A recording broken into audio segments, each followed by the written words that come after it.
I think I for sure missed it this time, didn't I? Did I miss it? Oh yeah, I was a little bit late. No, A little bit late. A little bit. Okay, You're losing so your touch. You're all losing right, your no. touch.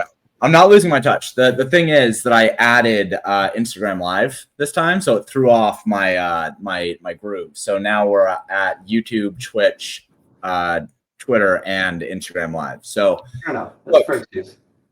I had to add something in and it threw off my groove. Anyway, a lot of things threw off my groove today. That's why we're a little bit late. But this is the Slate Talk for Week 8, the Paydirt NFL DFS Slate Talk. My name is James Cool. I'm the owner of PaydirtDFS.com, and I'm joined, as always, by Pablo. He is my trusted companion in this world. We're actually life partners. Fun fact. We live in different states, but we are life partners. So We are connected by the each universe. morning, I make sure that his dentures are cleaned and his walker is by his bed so he can get out and actually get his shit done that day. How you doing today, Pablo?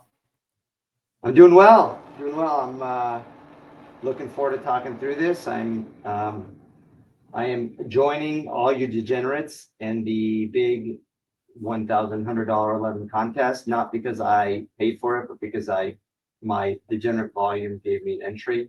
So I will have to play at least one non-missionary lineup so I can try to take that down alongside all of you. And as you can tell, I am invoking the universe behind me today. So hopefully it helps. Yeah, that contest is that's a big one. I mean, only 5,000. It's not that huge of a contest, but it's a little bit bigger than you play. What do you usually play? You usually play what, 333? Yeah, the biggest contests I play are like 400 to 500 entries. I play like the single entry 1,500, and then I usually play the single entry 300, like the Four Max 400, the 555. That's kind of where I live, like and then I usually play like 1 or 2 100-man contests. So I play within like 100 to 400-man contests. So for me, 5,000 is a different level of leverage than what I usually build. Yeah, 5,000. I mean, that's usually kind of like in the range that I usually play. I mean, I'm usually in the Wildcat, the 333, but I do prefer the smaller stuff. And then I've been maxing the Millie Maker this year just because I felt like throwing away a whole bunch of money. But instead of maxing the Millie this week, I'm just going to have one in the midseason main event. More importantly, I'm continuing to double down in FanDuel because after our mention last week, I came in second place in the 555 on FanDuel for 10K, and I was for a while I was in first place for a very long time for 25K. So that was a bit of a it's hard. You did win 10K, but it sort of feels like you lost 15 when that happens. Mm-hmm. So I am continuing to double down, and this week I'm in the 888 on there. So I will continue to double down until I lose on it, but I've not lost yet. You got to keep firing. Yeah, FanDuel sucks, but I mean, it doesn't surprise me that you have had that much success over at FanDuel with how hard fucking Chalk is just crushed. Because you can build with whatever you want over there. You can literally just play literally all the best plays. DraftKings, you have been able to do that to a smaller extent this year. Like DraftKings pricing is still tighter, but as we have spoken to many times on this show this year, the pricing has just been fucked. I have not taken a look really hard at pricing yet so far for this slate. Well, I have bad news for you. Great, cool, and more bad news. We're on another very, very loosely priced slate, like an incredibly loosely priced slate with chalk that is driven primarily by completely inappropriate pricing. Okay, so let's see. I mean, Jamar Chase at 8,100, that's bad price. He's $1,000 on price still. Looks like wide receivers are still just by and large $1,000 underpriced, right? Yeah. So for those of you guys who don't know, the way we do this is I usually spend like hours and hours thinking through the slate, putting together kind of macro strategy, and then James spends hours and hours refining his models, and then James comes out of this fresh, and so he discovers sort of the slate as we chat. Yeah. And what he's going to discover here in a minute is that what we're going to talk about is that you can build whatever you want this week. Unfortunately, it's another DK algo's broken slate. Now the good news is I still, we'll talk about this. I do think there's some fairly predictable builds And I think that we can exploit those builds either top down or bottom up to get a little bit different unlock ceiling that other people won't do. Oh my God, fucking Denver versus Dallas. Okay. Yeah. So okay. Look, All right. Hold on. Really quick before you jump forward. I'm not going to ding DraftKings for $5,900 Devontae Smith because we didn't know that AJ Brown was going to be out. AJ Brown. Yeah. It is what it is. I also want to say really quick, Jonathan Taylor is going to be 50% owned. I was scrambling to get the models up in a good fashion because all my fucking references broke, and I was like, why does everybody project for 17% ownership? That's why, because all my references broke. So I was scrambling, but I'm gonna like basically double Jonathan Taylor's ownership. It's Jonathan Taylor who has been the best fantasy player in the league. 9,500. He's appropriately priced against Tennessee, who can't move the ball on fucking dick. So I mean, Jonathan Taylor is going to be 1,000,000% owned. Those are my two observations. Devontae Smith is too cheap, but that's fair. Jonathan Taylor is going to be 50% owned. And then outside of that, we just saw that I think Drake London is actually going to be out. Okay. I think we just or he got downgraded to questionable, maybe. I guess let me go check on that really quick. Okay. That'll increase Bijan a little bit if that's true. So Drake London hip downgraded to questionable for week 8. So a questionable on Saturday means he's not going to play. Yeah. So I mean, that's meaningful. That's meaningful. That's going to steam Bijan a little bit. Well, it's gonna bump Bijan, but then also what it's gonna do is it's gonna push Darnell Mooney, right? Mm-hmm. And I mean, Darnell Mooney is probably what, maybe like with the pricing the way that it is right now, he's probably what, like. Yeah, you don't need him though, because we're gonna go through it because you've got like 15 tight ends that are underpriced. You've got 3 running backs that are wildly underpriced, and you've got like 10 punt quarterbacks you can play. Oh yeah, I heard that everybody is on all the tight ends. Yeah, Darnell Mooney's 4,400, man. He's gonna. Yeah, he'll come up, but you'll see there's a lot of value in the slate. So I'm not even sure people need to go down to him. So let's talk about this. Go ahead and get started. Yeah, go for it. So here's my theme for the slate. My theme for the slate is not dissimilar from what we talked about on a few other ones, which is everybody can afford to build good lineups this week. Like everybody's lineup is going to look good. And the reason for that is because it's soft pricing. And it's soft pricing around quarterback. It's soft pricing around running back. It's soft pricing a little less so on wide receiver, but there'll still be some now, especially like people like Mooney.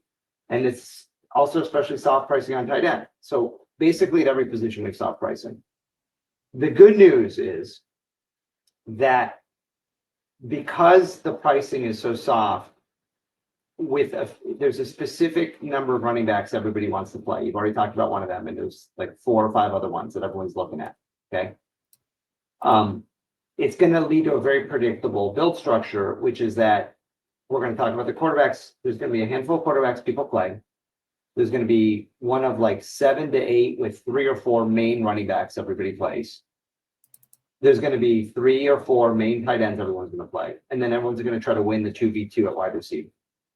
And what that means is that that might be annoying. And it's especially going to be annoying for small field where you don't really need to do something different for small field. And you just hope you get the right 2v2 like NBA, right?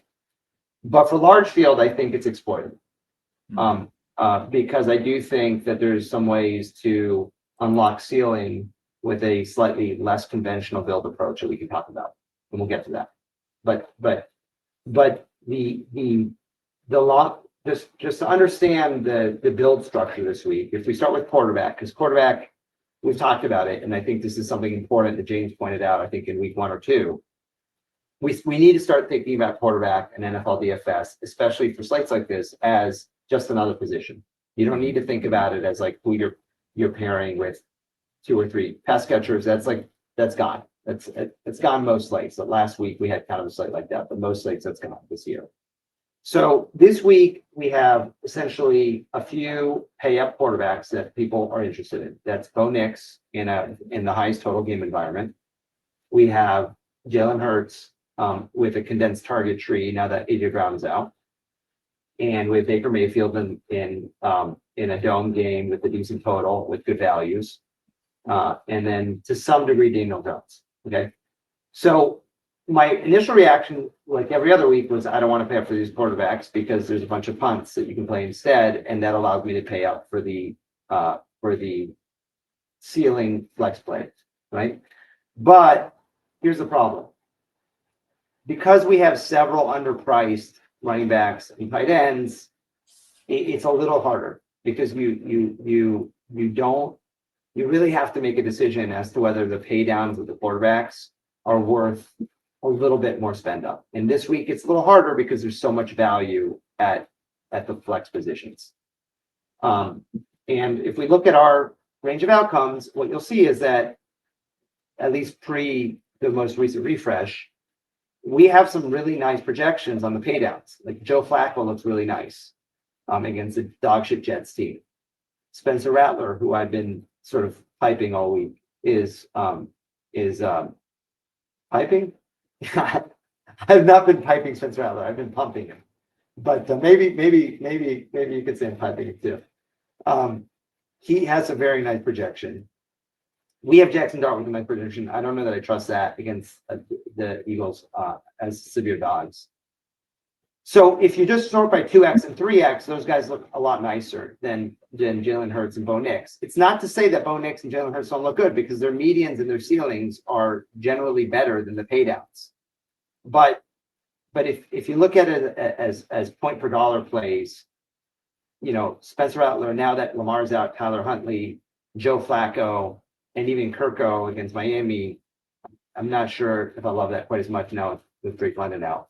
There's a big decision to be made, and it should not be made in isolation of what it means for the pay-ups, because that's really how you have to make the decision.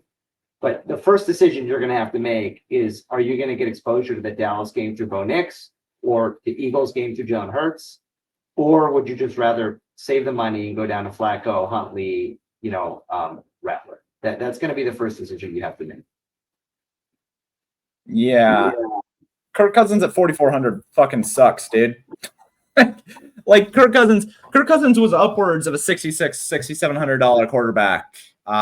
He reached like 7K in his prime. Now, this is not prime Kirk Cousins for sure, but Darnell Mooney's kind of a fucking baller, and they have Kyle Pitts, and like they have Bijan Robinson. There's no reason why you couldn't go Kirk plus Bijan plus Darnell Mooney.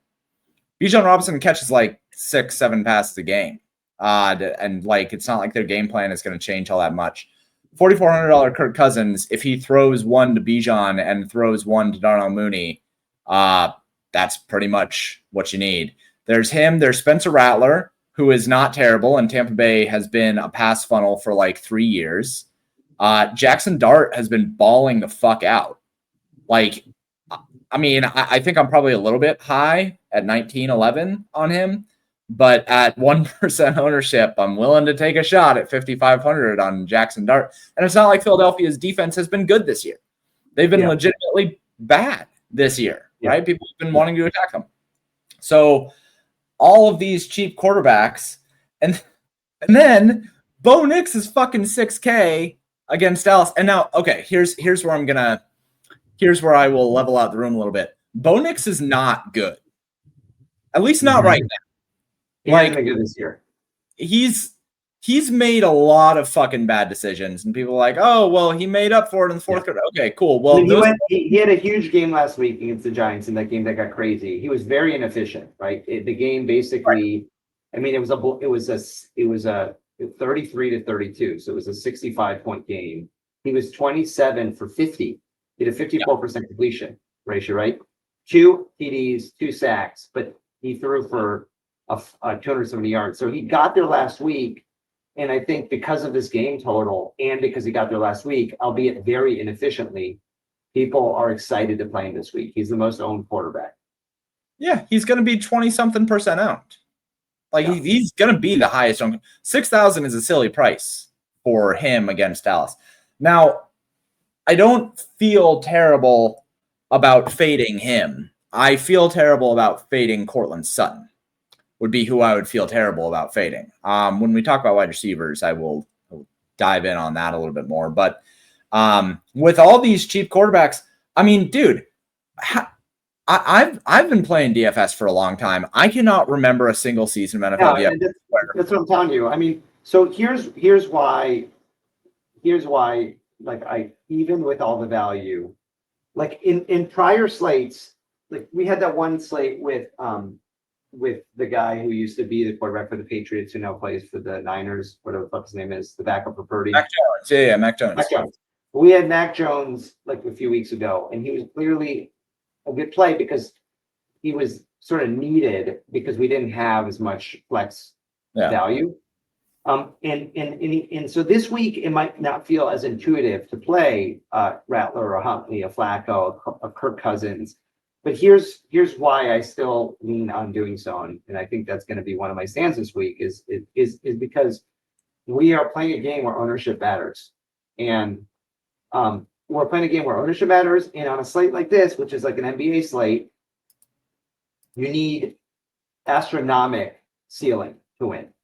You need astronomic ceiling to win, and you can't unlock astronomic ceiling unless every fucking guy you have is like really separating from the other people at his position.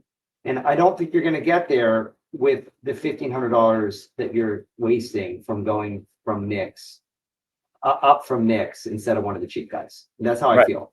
I just feel like the kicker here is ownership. Like if it wasn't for ownership, I might, because we have so much value at other positions, I might say, well, you can play the punt tight ends. There's several good tight ends this week. You could play one of the two cheaper running backs we'll talk about in a minute, who both project very, very well at high ownership. And you can still get to Knicks. But the problem is then you're literally playing like 2v2, 3v3 versus field outlet. Like your macro construction is, whereas if you just go down to one of those cheaper quarterbacks in the 4 to 5K range, you now start building in, lineup separating ceiling that you just can't make up through a bunch of value plays. Right. Yeah. And it's so hard. It's so hard to make any kind of rational argument for Josh Allen on the slate, for instance.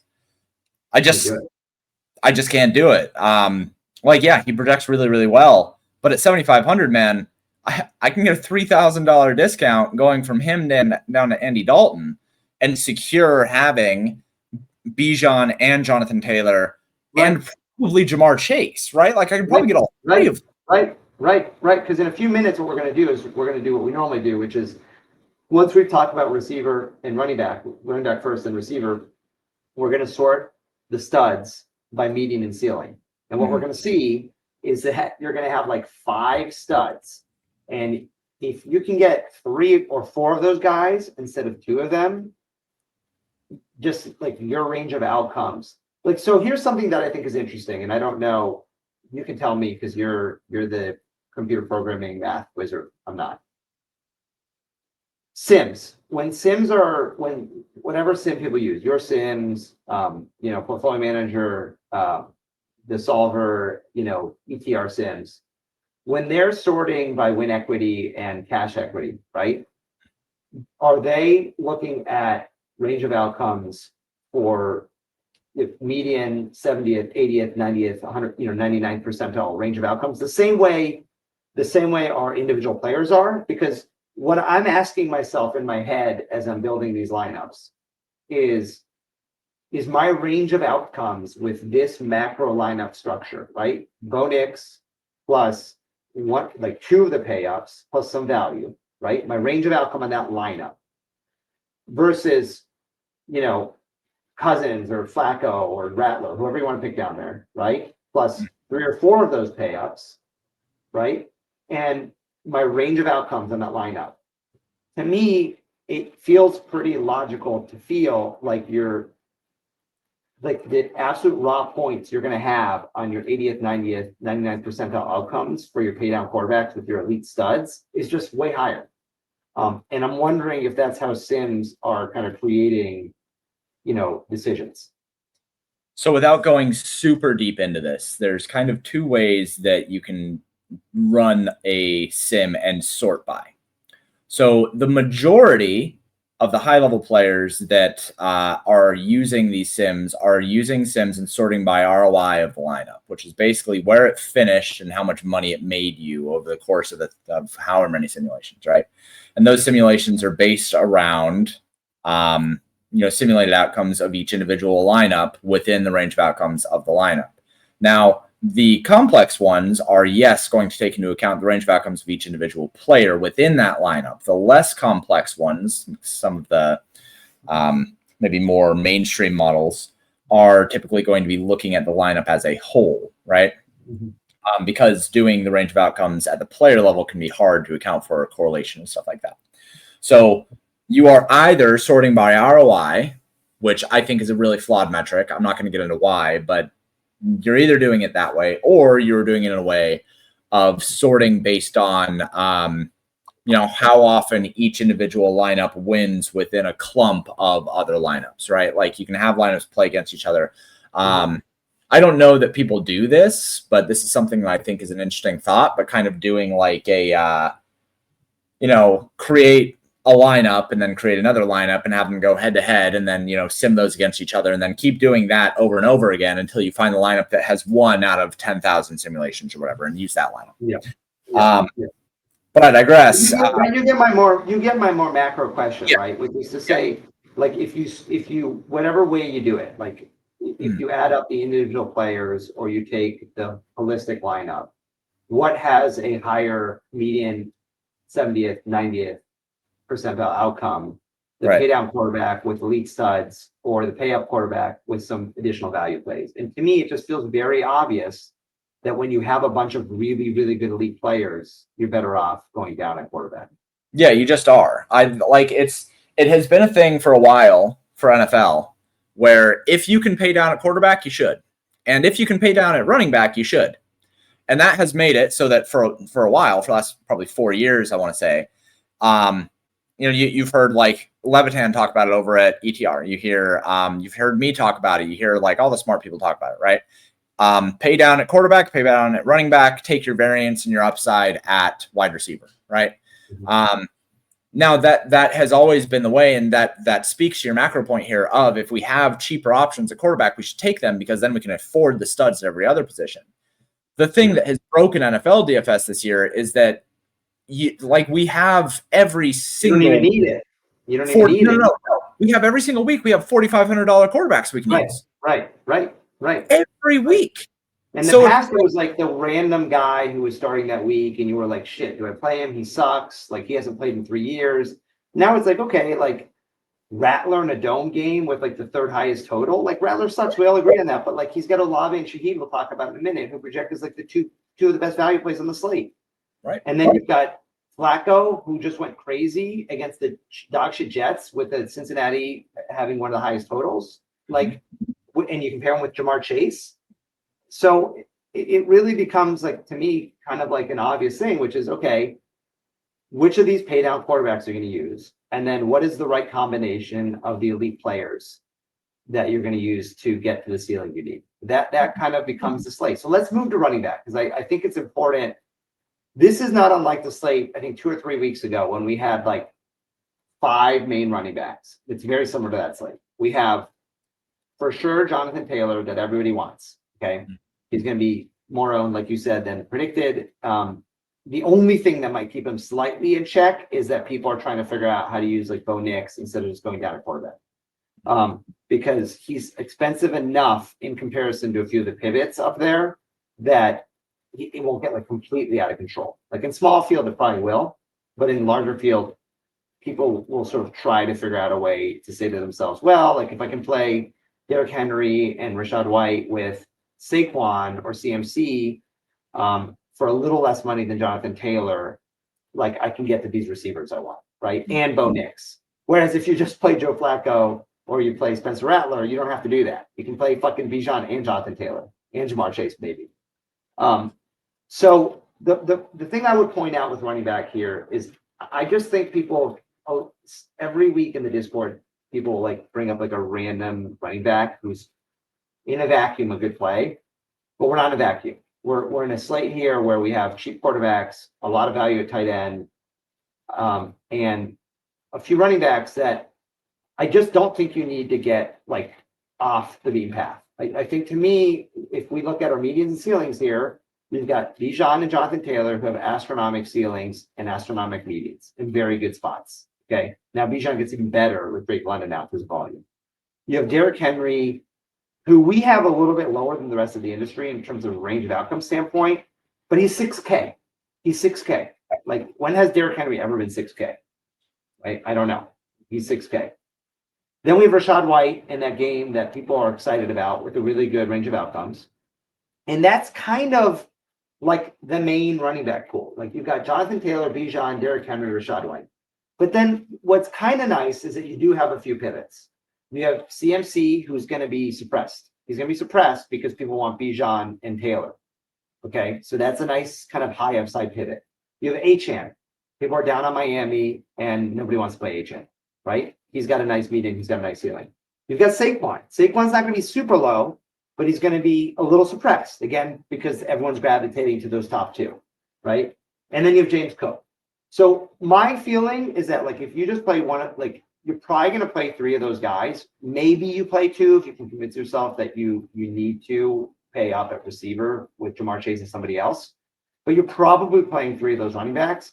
And I would just say that you don't, like, I agree, J.K. Dobbins is a good play. Like, if you're not playing the Denver pass game in a super high total game, in a normal slate, I'd be kind of excited to play J.K. Dobbins as leverage off of the pass game in Denver.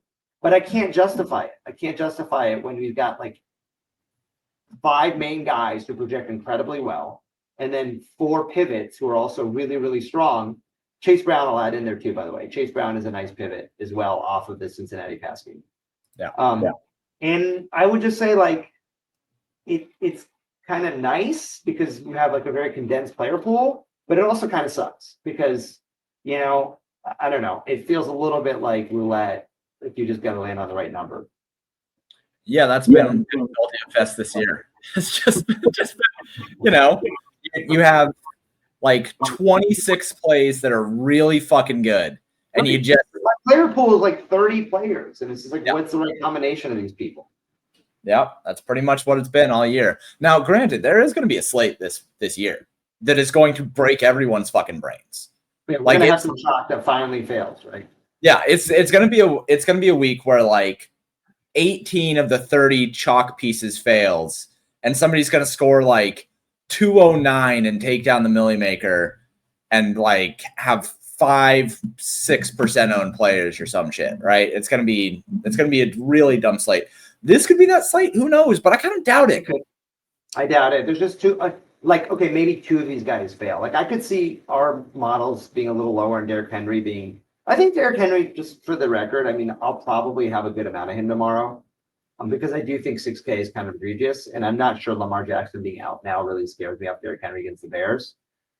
But I will say, like, he's probably a little more fragile than people want to admit. Like, Derrick Henry has not had eruption games the way we expected him this year, and the field really wants to play him this week. Like, the field really wants to play Jonathan Taylor because Jonathan Taylor is in a fucking smash spot and he's been crazy every week. And I feel like weirdly more comfortable paying up for Jonathan Taylor than I do paying down for Derrick Henry. Okay, I could see Derrick Henry having like a fine game that doesn't like kill you. But I will say 6K tempers my, desire to fade a little bit. Like, 6K is still pretty shitty as a price. The one spot that I think, and everybody's going to say this, the one spot that I think you make a really strong pivot is away from Bijan Robinson onto Christian McCaffrey. Everyone is going to say it this week, okay? Like, Jonathan Taylor is going to be 50% owned, and currently, as things stand, Bijan projects for 26% ownership, and Christian McCaffrey projects for 9%. And just watch. I'm saying it now. Christian McCaffrey is a really good pivot off Bijan Robinson. You're going to hear it on Skotastic. You're going to hear it over at fucking RPS. You'll probably hear it from ETR. And then all of a fucking sudden, we're going to flip the cards, and Christian McCaffrey's going to be 25% owned, and Bijan's going to be 20%. Maybe. No, it's going to happen. Maybe. Yeah, it's possible. I think people will be willing to pivot off of Bijan more than Jonathan Taylor. Yeah. But I think people still really want Bijan. And I think because the pricing is so loose at tight end and receiver.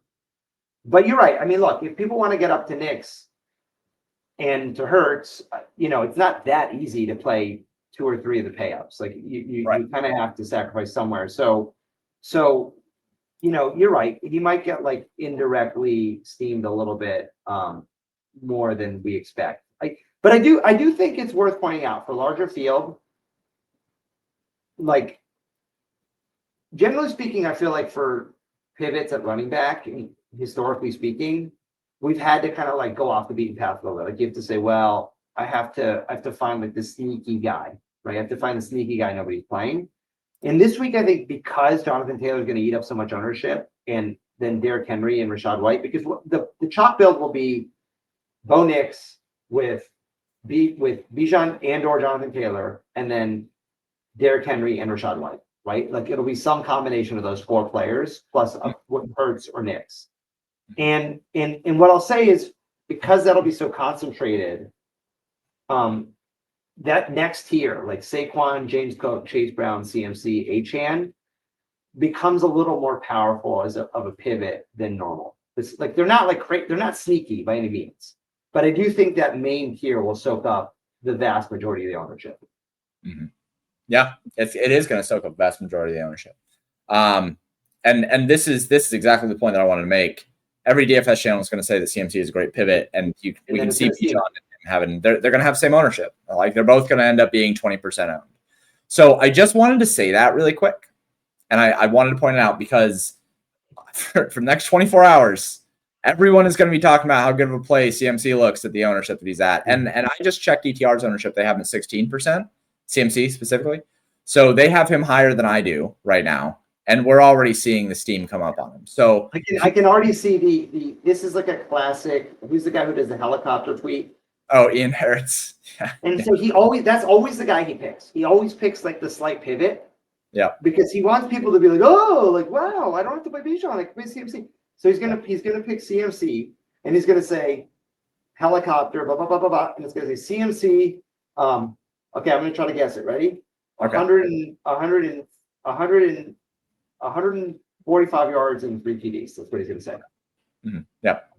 Okay. Yep. So let's talk about receiver because running back is fairly straightforward. Let's talk about receiver. Yeah. Oh, also, before we move over into wide receiver, I think that Derrick Henry is really easy fade. You and I are at odds on that, but that's okay. Okay. Well, no. Look, we're not at odds. I actually want to fade him. I just don't think it's an easy fade. We're together in my desire to fade him. I just don't know how easy it is. That's fair. All right.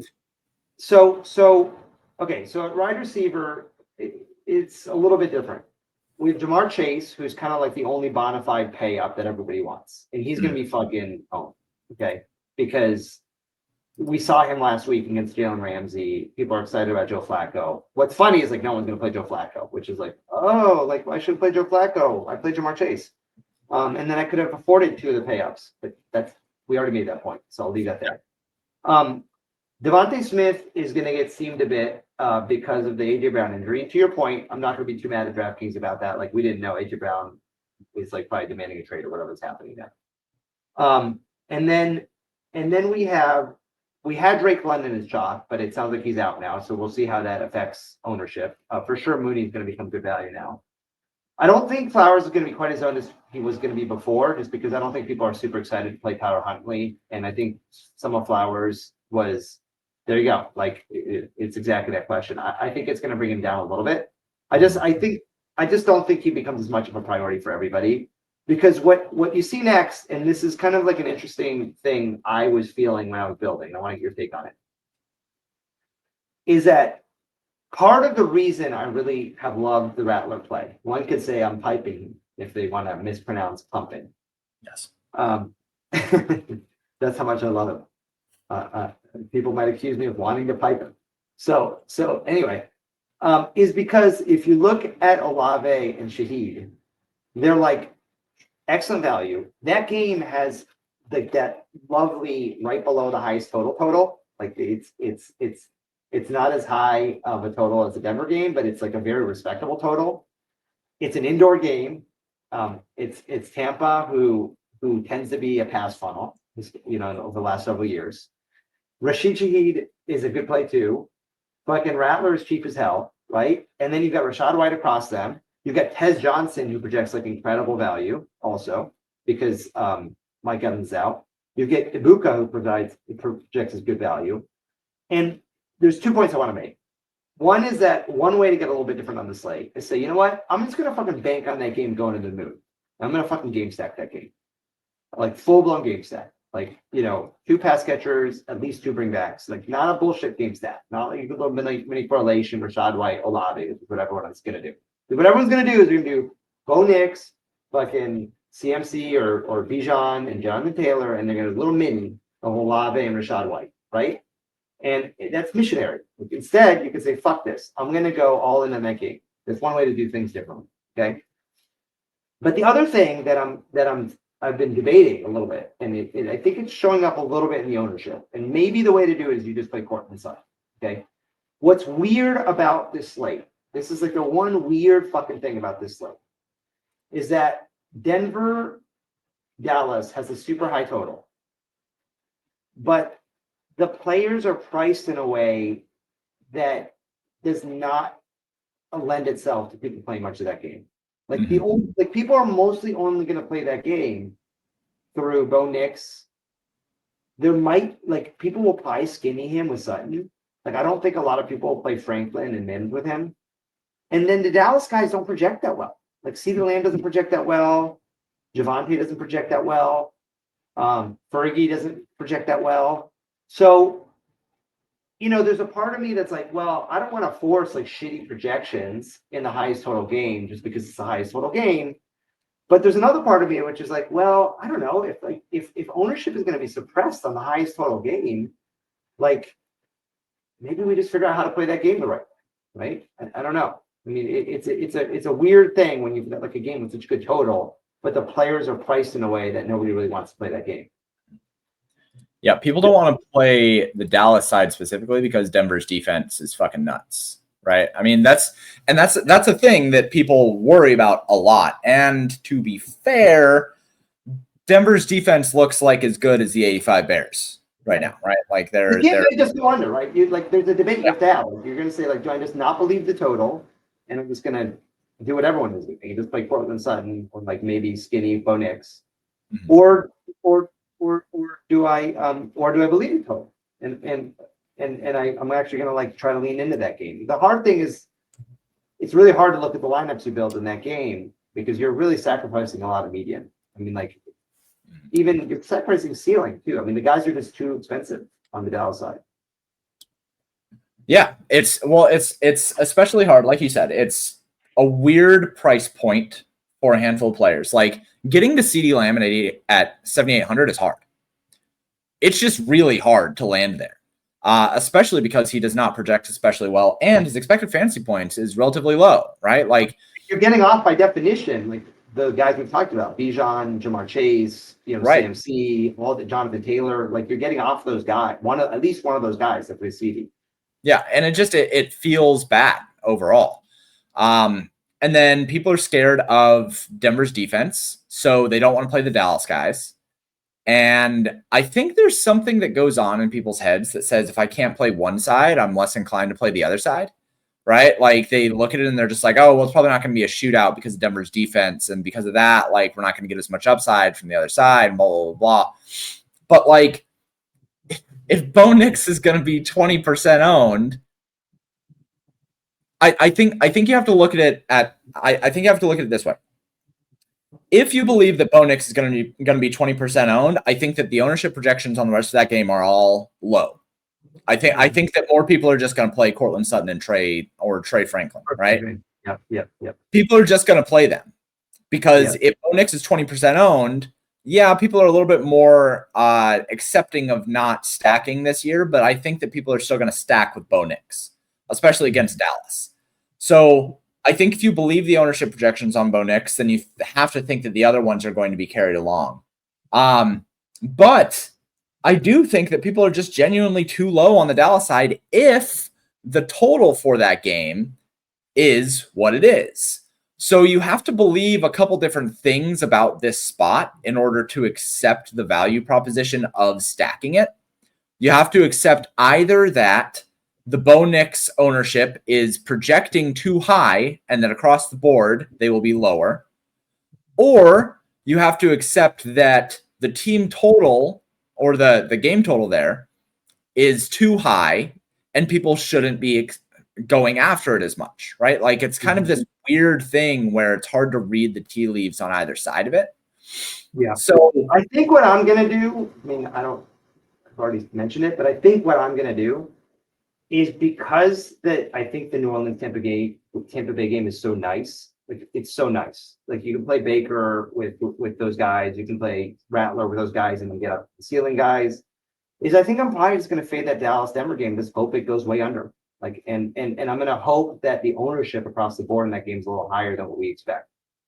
Because I just think that, you know, if it is more owned than what we project, it's hard to imagine Bo Nix is going to be as owned as we think he is, and like nobody else is going to be owned. Like that doesn't make any sense, right? So I'm going to predict that they are going to be a little more owned than we predict, and I'm just going to hope that it ends up being a little bit of a disappointing game. And I think we have good reasons to believe that. I mean, I do think we have good reasons to believe that. Number one, I kind of agree with you. I think people got a little too high on Bo Nix after last year. I don't know that he's going to be a shitty quarterback in the long run, but I think right now he's not a great quarterback. Right. I think people are over correcting for last week in a game that got nutty. He was incredibly inefficient. He got there in fucking like 55, whatever I said before, pass attempts. Mm-hmm. And, you know, not every Dallas game is going to be this track meet. Like, you know, I don't know. Like I would not be that surprised to see that game be, you know, have a okay outcome. Like it could be like a 23-20 game. Like it could be a 43-point game. But is it really going to be a 50-plus game? I'd rather bet on the New Orleans Tampa Bay game. I can see that game having way more routes to get there than the Denver Dallas game, especially when you factor in the pricing. Yeah, I'm much more on other spots. I mean, I like Atlanta as a stack this week. I like New Orleans. I like Tampa Bay. I like Indianapolis. Fucking, and for everyone who has been watching the show, you're the brand. Oh God, I'm gonna go fucking broke stacking this goddamn team, dude. Every week they put up like 48 real life fucking points, and I can't get more than 20 fantasy points out of the goddamn stack. By the way, did you see Danny Jones? Like he's got like swag. Did you see him last week? He's so fucking good this year. Did you see what he said after the game? They said to him, like, one of the main NFL reporters said to him after the game, it was all over Twitter. I'm sure everybody saw it.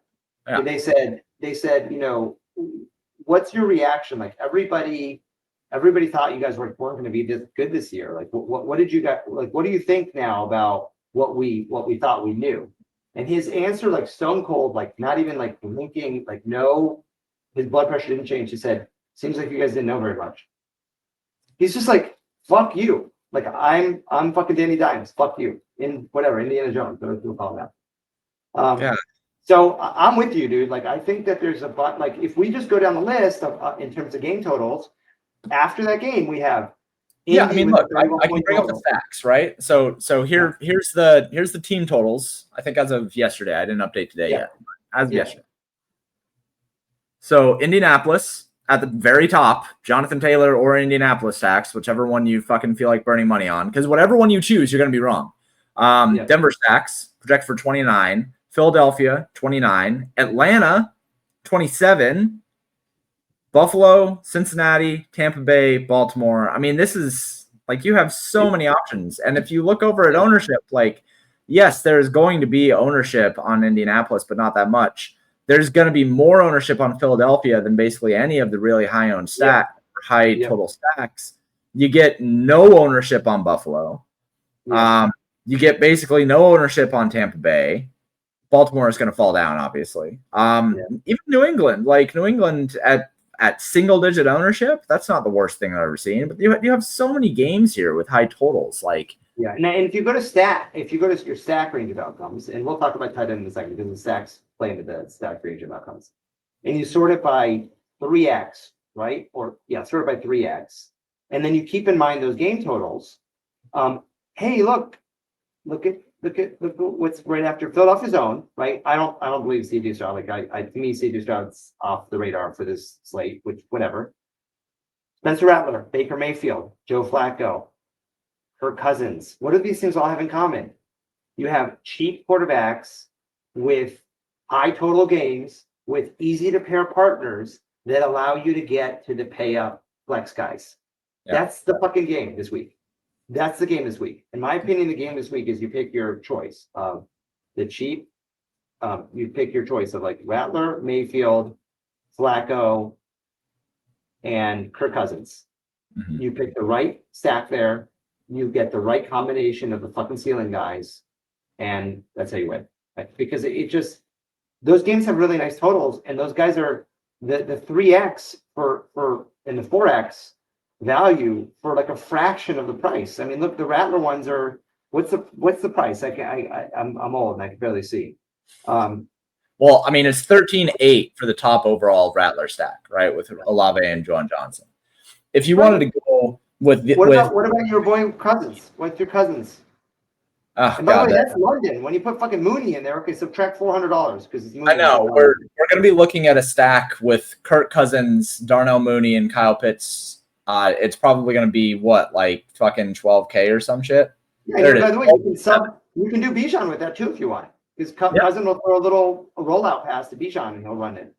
Yeah. Really quick, a note here from Goomba's 3040. You got to watch out paying down at QB this week because one of the constructions it leaves you with is on 2 cheap wide receivers and 1 elite, 1 mid-level wide receiver versus the chalk build of 2 mid versus 2 wide receivers. I think getting off the 2 cheap wide receivers build is the key. So, I mean, for the most part, I see where you're coming from on that.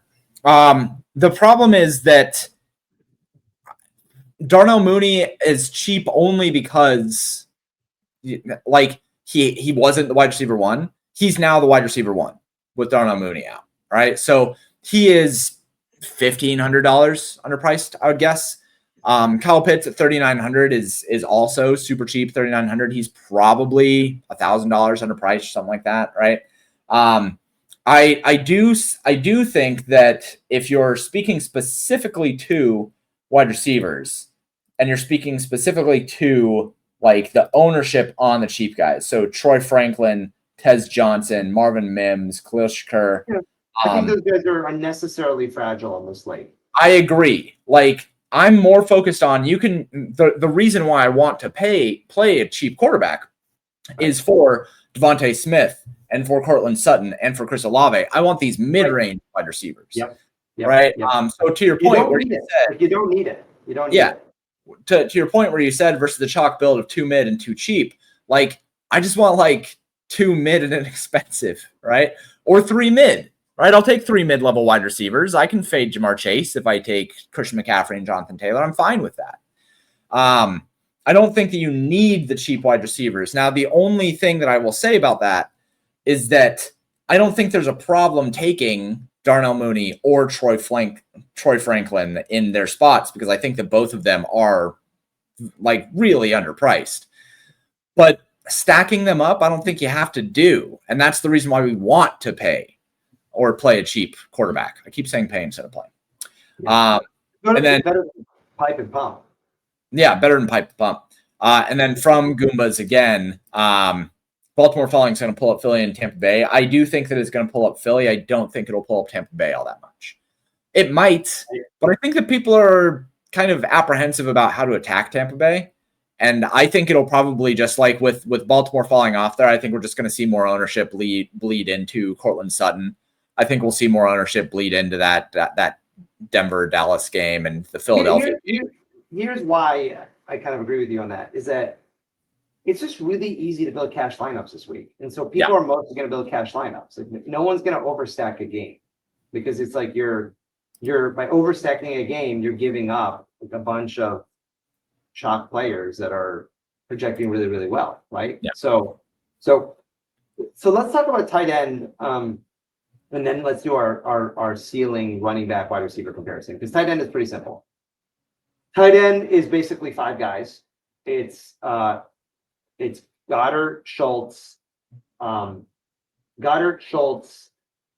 as like cheaper guys that are going to be owned. And Schultz is especially, projects really well across the industry and he's really cheap. Then we have, now Pitts is going to get a little higher now because of the injury. He's also pretty cheap. And then you have Some people are going to play Kittle. Kittle's not going to be that owned, but he projects well. And he had a bit of a bust on prime time in like the showdown slate, so that might affect a little bit his ownership. He got like 0 points and he was pretty chalky. I had him in most of my lineups. And then Kate Otten will have some ownership because of that game. And then the pay up will be Tyler Ward. And the pay up should be Tyler Ward because he's fucking, we say it every week. Like the guy's in, like if we look at his game logs, like it's crazy. Like every week he's putting up like 15 to 25 points. And he's only 5,500. Like I don't know. He's like for some reason they won't price him up.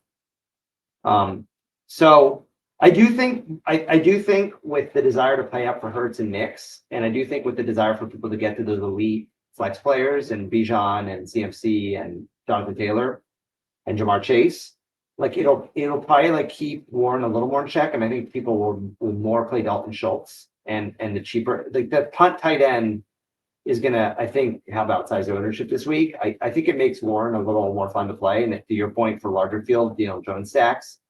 Warren is a little bit of leverage off of Taylor. Like if Warren steals a couple touchdowns from Taylor, that helps you quite a bit, right? If you fade Taylor. Mm-hmm. But it's not, and then the other point I'll make on tight end is I think you need to think about correlation as like a bonus for tight end. Like this week with these tight ends all projecting pretty well and several of them being underpriced. My feeling at your tight end is, I think you said it last week, it really depends on what you do with the rest of your lineup. Like if you need the leverage at tight end, you can play like Juwan Johnson instead of one of these 5 guys that we just mentioned, so that you just correlate him with opposite Baker Mayfield or with Spencer Rattler. But if you don't need the leverage, then you don't necessarily need to correlate. You can just eat Tyler Warren, or you can eat Dallas Goedert or Dalton Schultz. Like if you have enough leverage with the rest of your lineup, those tight ends project well enough and are cheap enough where I don't think you need to get crazy with it. That's kind of tight end. I mean, it's a handful of guys. I don't know. Like, to me, it's like not necessarily a place I feel like I need to differentiate. I feel like it's just like play the guy who's either correlated, or if you're leveraged enough, just play one of the good top tight ends. There's 2 guys that you didn't mention here that I think are going to be viable and likely will be mentioned. Cade Otten being one of them, 3,400. Well, fuck my ears, I guess. Cade Otten, he's gonna get some ownership. 3,400. He's kind of in that same spot as Dalton Schultz. Yeah. Then the other one is Colton Loveland. He at 3K was somebody I just kind of penciled him in earlier when I was building out my dummy. With no Cole Kmet, he's going to end up getting some steam. I don't think he's going to be high owned or anything, but at 3K, I think you can rotate him in with Schultz and Otten. I just don't really like. I'm going to expand on your point of saying that like correlation is bonus for tight end. Correlation is a bonus on the slate just in general. Like you lose fantasy points by correlating. Like say let's take a Denver stack, right? Let's take Bo Nix plus Cortland Sutton plus Troy Franklin. You straight up lose fantasy points by a large margin by going Cortland Sutton instead of just going down to Devontae Smith for $300 less. Yeah. And you can extrapolate that point out to a lot of different spots on this slate. Kyle Pitts, for instance, like, yes, you can correlate Kirk Cousins with Kyle Pitts, and that's fine, but you're straight up losing fantasy points by just not going down the $600 to Dalton Schultz at 3,300. Yeah. There are a lot of. We've said it a bunch of times. It's very similar to NBA. It's very similar to NBA. Yeah, this year is just NBA building. So I just wanted to hammer home that point, man. Like correlation is not something that you should be looking to outright force, especially on this slate. Tight end has been underpriced for 2 years now. But like especially again this year, like we have 4 or 5 guys here that are probably about $1,000 underpriced. Schultz, Otten, Kyle Pitts, and Loveland. Like Loveland should be 4K starting. Warren too, by the way. Warren should be like mid-6. And Warren should be the most expensive tight end on the slate. It doesn't make any sense that he wouldn't be. So we have all these guys who are $1,000 underpriced. Wide receiver, across the board, $1,000 underpriced. Running back, outside of Jonathan Taylor is finally priced appropriately. Outside of that, everybody $500 underpriced. Quarterback, we have 5 quarterbacks under 5K that are starting. Yeah. They're starting at under. This isn't even like a fucking CJ Colton box situation where we're playing the backup hoping that he gets fucking benched. They're starting. So correlation almost. I would almost go as far as say that you should try to avoid correlation. Well, here's the only exception, and I know I'm like probably anchoring on the Tampa game, but I do. There's like, if you can find a game environment that gives you leverage from an ownership standpoint, and you don't have to sacrifice median and ceiling from a correlation standpoint, then that's powerful because you're slightly enhancing the chances it happens through correlation. And the only game I can really convince myself of that, like where you're not sacrificing via the players you have to pair with, is that game. Because you have, on the Tampa side, you have Rashad White, you have Egbuka, you have the cheap guy, Hez Johnson. And then on the New Orleans side, you have Olave, Shaheed, and if you want, you have Juwan Johnson, although he projects a little. But other than that, like there's no other game environment where you don't have to sacrifice projection value for correlation. That's like the only game. It's the only game you really, maybe the Atlanta and Miami game, like maybe that game, like now with Mooney and Bijan and Kirk Cousins. But that's probably the only other game. Like every other game, those are the only 2 games where you can correlate and not sacrifice a ton of value across the board. Yeah. Right? And that's probably why I'm so focused on those 2 games. And I think those games are fair. I really like the Atlanta spot just because, again, like you can do like for less than 13K, you can get a legit starting stack and you get leverage off of Bijan. That's going to be my preference for. Can you sort the wide receivers and the running backs by median and ceiling? Because I think one decision people are going to have to face this week, it's something I've faced in the early going as I've started building my lineups, is like, how do I prioritize these payups?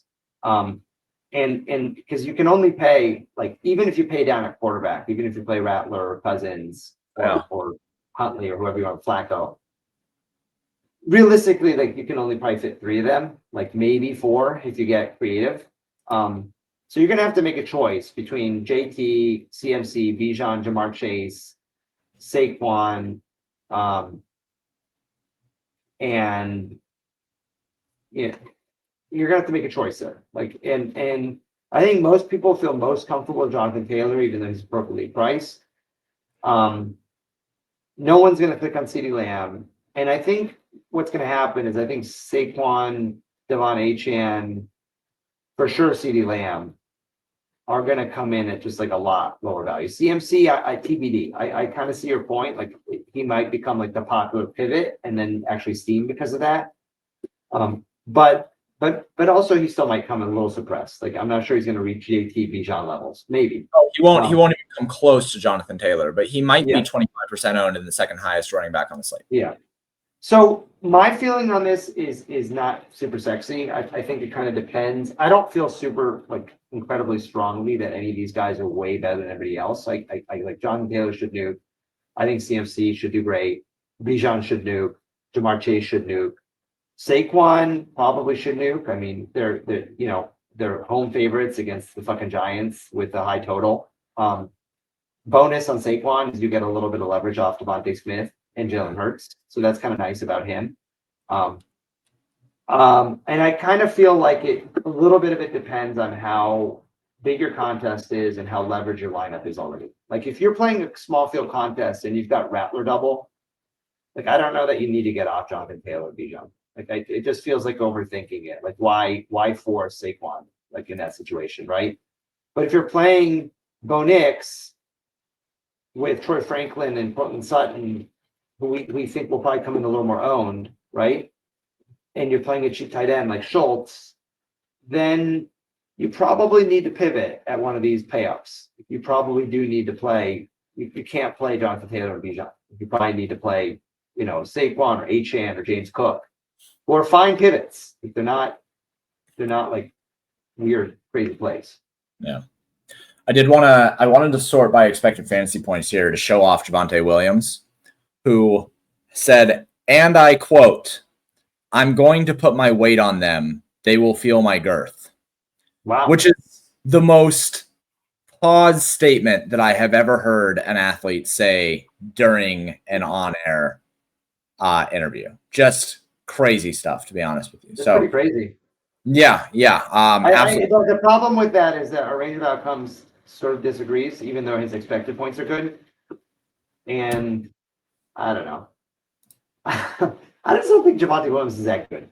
He had that one game in the first 2 weeks that was strong. But narrative street, I like the narrative. I mean, like he'll be unowned. Like that's another player in the highest total game will be unowned. I mean, it's the weirdest part of this slate by far is that we have low ownership projections on the highest total slate game, and because of their pricing. Yeah, I mean, look, Javonte Williams, and it just goes to your point earlier. It's just a really weird price. Like 6,800, that's absolute fucking no man's land for a running back on this slate. Yeah. You're either gonna go all the way up, and let's face it, the vast majority of people are gonna pay double up at tight end or at running back, right? Like the vast majority of people are gonna play some two-man combo of Christian McCaffrey, Jonathan Taylor, and Bijan Robinson. And then outside of that, if they don't, they're just gonna play Rashad White and Derrick Henry instead. Like right. If you don't double pay up, you're just playing one of those two running backs instead. You're not playing Javonte instead of Lamar, instead of Henry or Rashad White. Right. By no means are you doing that. So I mean, Cam Scatabo, right? Like 6,600. His expected fantasy points have been good. His median is strong. Like Quinshon Judkins, who was fucking like 1,000,000% owned and got there for every single fish, including fucking me. Like he's gonna be 1% owned this week. Yeah. So it does create some very easy off the board plays for larger field. Like you can play any of those guys. Again, like you said earlier, it's like all of these plays are fine. You're giving up because it all. I mean, I don't want to sound like we're just complaining because we play the game, we play the cards that we're dealt, right? But the truth is, like you're just giving up so much that's why when we went through running back, I was like, just don't play, just pick 3 of these 8 guys because you're giving up so much. Even if you want to pivot a little bit off to Saquon instead of Jonathan Taylor and Bijan, or you want to pivot to Achane, fine, I'll give you that. But you're giving up too much then to go to Javonte. You're giving up too much. You're just giving up too much, and it's not their fault. It's because everybody else is underpriced. Yeah, it really is. Like the 6K range, it's just fucking dead zone. So, sticking to the roster construction thing here, and I know that we have to cut this here pretty soon because you got things to do. But like sticking to the roster construction stuff, the way that you have to look at it, I think that you just start with like 2 of Christian McCaffrey, Jonathan Taylor, and Bijan Robinson. You just start there. And then if you want to play a Javonte Williams or a Scatabo or a Quinshon Judkins, who I think are all terrific plays at the ownership, they have to go in your flex. You're making the decision of, do I want to play a 3 RB lineup or a 4 wide receiver lineup or 2 tight end lineup if you feel like doing that. But like, I don't think you need to this week. People have mentioned I don't think so either. We mentioned it before when we needed value. This week, you don't need double pay. Yeah, you don't need the value.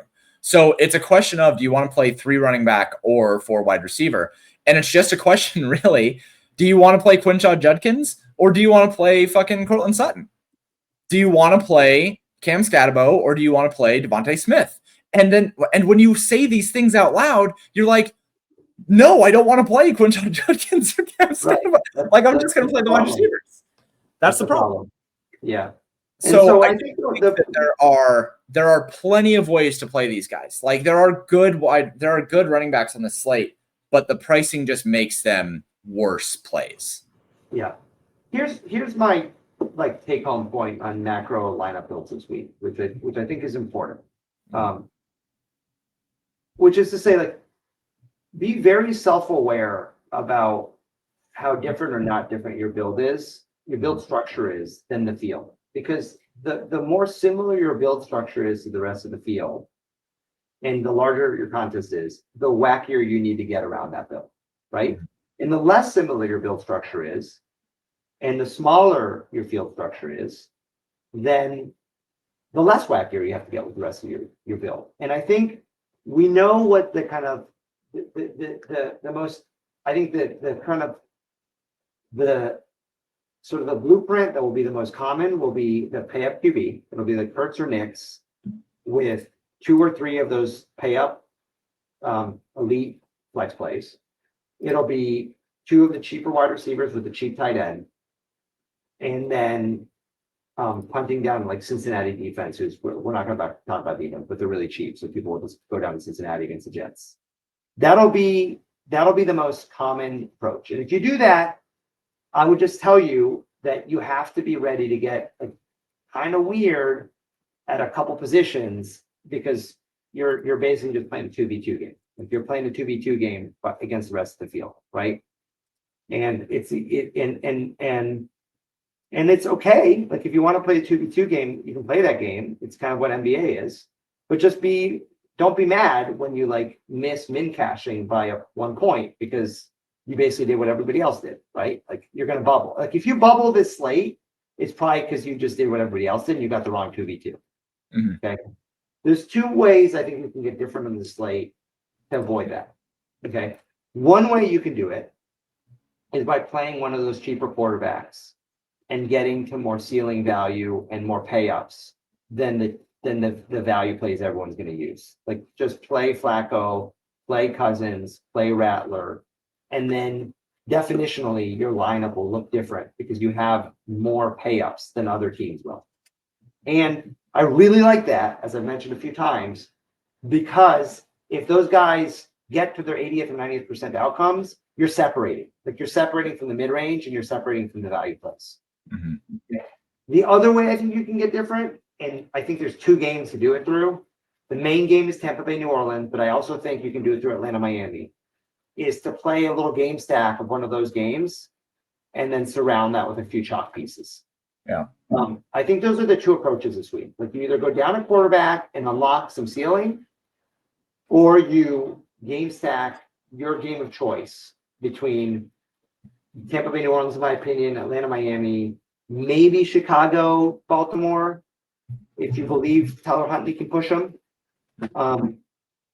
And that's how you get different. I just think the most important part is whichever path you choose, be aware of the path you're choosing. Be aware of how different or not different that is from the rest of the field. Because we know what the field is going to do. Like it's not a secret. And then be ready to build enough leverage in there to win your contest. Don't be mad if you don't get different enough and you bubble. Don't be mad because you kind of like you chose to do that. Yeah. So this is how I think people are going to build tomorrow. I think it's going to be Bo Nix with Troy Franklin, probably. I do think that there's going to be plenty of people who go Cortland Sutton, but I just for the purpose of building this out, I think it's probably going to be Darnell Mooney and Troy Franklin together. It's going to be Jonathan Taylor and Bijan Robinson together, Devontae Smith, one of those cheap tight ends that we talked about. It could be Schultz, it could be Cade Otton, it could be Colton Loveston, whatever. And then Bo Nix, right? So I think that this is kind of the very basic form. Expensive running backs, mid-range cheap QB, 2 punt wide receivers, and then a punt tight end. And then whoever people want to play at utility, that's where it's going to be different. So the way that you kind of want to say for the way that you build, sticking on that concept, you can stay within this structure and do a couple little things different, but then you got to hope that the little things that you did different go to the fucking moon. Like, and that's fine. If you want to do that, that's fine. But understand that if you stick in this structure and the way that you get different is by instead of going Darnell Mooney, you go with Rashid Shaheed, which is fine. Like, that's something that I've considered. Like, Shaheed is your single point of win equity. He has to absolutely nuke in order for you to actually end up winning. If he doesn't, you're going to bubble. So if you stick with this kind of structure, like you're more than likely going to bubble. The way that you do it in a way that gives you actual win equity is if you try to stick within this basic framework and say, instead of Bo Nix, go with like a Drake May. Instead of Bijan Robinson, go Christian McCaffrey. Instead of Devontae Smith, go Cortland Sutton. Like, you can still play a bunch of ownership and stay within this elite RB structure with this kind of running back or wide receiver structure and a mid-range quarterback, or pay down at quarterback. And then all of a sudden, now you have win equity in every spot. You have win equity in every position instead of just having those bubbles. So I think that tomorrow there are enough, and this is kind of a weird thing to say in NFL, there are enough high-owned players that you can swap them in and out within the same framework and still give yourself a lot of relative value. You just treat it like NBA. So I just wanted to show that using the hand builder so that people could get a really good concept of like, oh, now I kind of see exactly how the framework should be put together. Just slot guys in here and there, get your 3 or 4 pivots within the players that are in the player pool, and then you have enough relative value to actually pass. Yep. So let's do 2 things before you go. I got to go in a minute. Number 1, let's pick our kind of whatever you want to call it, like the player that you are going to probably die on your sword on tomorrow. And then number 2, let's answer any final questions. My player is not going to be surprised. Everyone in the Discord, I mentioned him a few times. It's Spencer Rattler. I think that he's the only quarterback who I can pair his receivers on the slate with in a game environment that I like, where I'm not giving up a bunch of value. Like, you can play Rattler with Shaheed Olave, and you don't have to feel bad about it because both those players project to be super great. Like, you should consider them anyway in a game environment. And people are like, Spencer Rattler, I don't want to play him. Like, he sucks or whatever, right? And on top of that, you have great bringbacks on the Tampa side. And because of Spencer Rattler, I think he's not going to be nearly as owned as he would be. And so that's my guy. I will probably either win or lose a lot of money because of him tomorrow. And I'm okay with that. I feel like I have very good justification behind it. Yeah, my guy is, so I have 2. I have a micro and I have a macro. Okay, so my macro is Atlanta Stacks tomorrow. I think because of the fact that we have a direct pivot from Bijan to CMC, and we have Kirk Cousins, who's 4,400, and now we have no Drake London, so our wide receiver 1, wide receiver 2 combo, less than 13K, that's just an incredible spot in GBPs. So very similar to your New Orleans reasoning. I just really like Atlanta Stacks with the added benefit of getting some direct leverage on Bijan. And then my micro is Rashid Shaheed. I just think that, like, at his price point, he's the same play as Darnell Mooney, and he's going to be 5% owned or something. In a really strong game environment, he had 10 targets last week. Like, he's just a really, really good play. I think he's probably a better play in a vacuum than Troy Franklin, especially considering ownership. Those are going to be the 3 guys that you're kind of swapping in and out are Mooney, Shaheed, and Troy Franklin. And I'm just happy to take the ownership discount on Shaheed and plug him into a super high owned lineup otherwise, and just hope that he is my win equity, like I mentioned. Cool. Are there any final questions? I think we've got a good feel for the slate. I mean, I can't say I love it. I mean, I think I generally like slates where building isn't so easy. It feels kind of hard because of that. But you just, you have to play the cards you're dealt. And I do think at least on this slate, we have a few avenues to differentiate, which is nice. I mean, like, yes, the pricing sucks. Yes, there's going to be really good chalk. Yes, the scores are going to be astronomically high, and it's going to be annoying that you need such a great score to win. But, at least we do have a few spots that probably will give us some leverage through ownership. Yeah. And that's some solace. Yeah, absolutely agree. Okay, so let's see. I don't think we have too many questions here. That's okay. National tight end day double up. Not doing that. I mean, I get it. Like, I know memes are fun, but like, I'm just probably not gonna.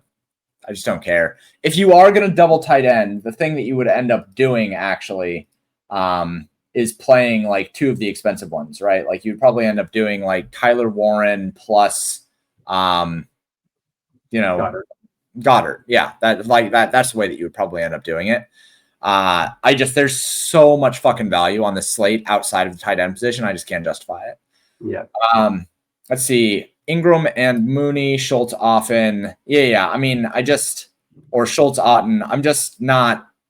They just don't have the ceiling, man. You could argue, sure, that the expensive ones have the ceiling, but like I'm not going to plug in Otten when I can just get up to Shaheed. I'm just not going to do that. Yeah. Let's see. Shaheed versus Downs, same price. I like Downs, but Indianapolis is just going to give the ball to Jonathan Taylor fucking 40 times. Yeah. They don't have to do anything else. They haven't had to do anything else for 3 fucking weeks, and they've faced way better opponents than Tennessee. I can't think of. God, I'm gonna get fucking crucified for this. I can't think of a bigger lock this year than Jonathan Taylor in this spot. I've been starkly against running back chalk so far this year in a lot of ways because it's just been like, we had this and we have this and we have this.